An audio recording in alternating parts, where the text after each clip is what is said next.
Penjelajah Portugis yang sampai ke wilayah Malaka adalah Alfonso de Albuquerque pada tahun 1511. Alfonso de Albuquerque berhasil menguasai Malaka dan memonopoli perdagangan di daerah Malaka.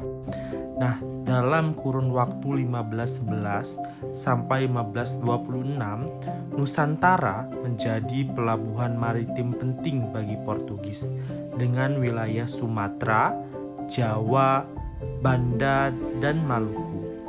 Di tahun 1512, Portugis bekerja sama dengan kerajaan Pajajaran, yaitu kerajaan yang bercorak Hindu yang menguasai di wilayah Pulau Jawa, tepatnya di Jawa Barat, Jakarta, dan Banten.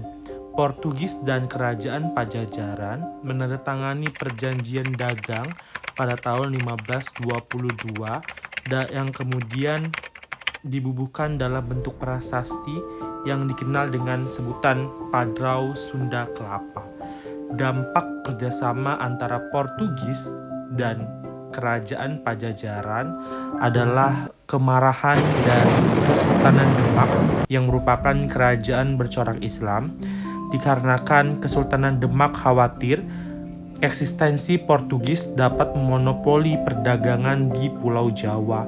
Hal ini membuat Demak menyerang kerajaan Pajajaran pada tahun 1526 dan 1527. Kesultanan Demak berhasil mengusir Portugis dari Sunda Kelapa dan mengubah Sunda Kelapa menjadi Jayakarta. Nah, sekarang bagaimana ya eksistensi Portugis di Pulau Jawa? Untuk lebih jelasnya, simak video berikutnya. Ternyata sebelum diusir dari Pulau Jawa oleh Kesultanan Demak, Portugis di tahun 1512 mengutus 3 kapal untuk mencari daerah penghasil rempah-rempah di wilayah timur Indonesia. Dari 3 kapal yang diutus, 2 kapal lainnya mencapai ke Kepulauan Maluku. Kapal pertama diketuai oleh Francisco Serau yang mendarat di daerah itu, dan kapal kedua yang diketuai oleh Antonio de Abreu mendarat di wilayah Ternate. Nah, walaupun Portugis kehilangan Pulau Jawa, ternyata Portugis sudah mempunyai wilayah baru ya di tahun 1512. Kemudian Portugis ini menjalin hubungan dagang dengan Kesultanan Ternate berupa perdagangan rempah-rempah seperti cengkeh dan juga pala.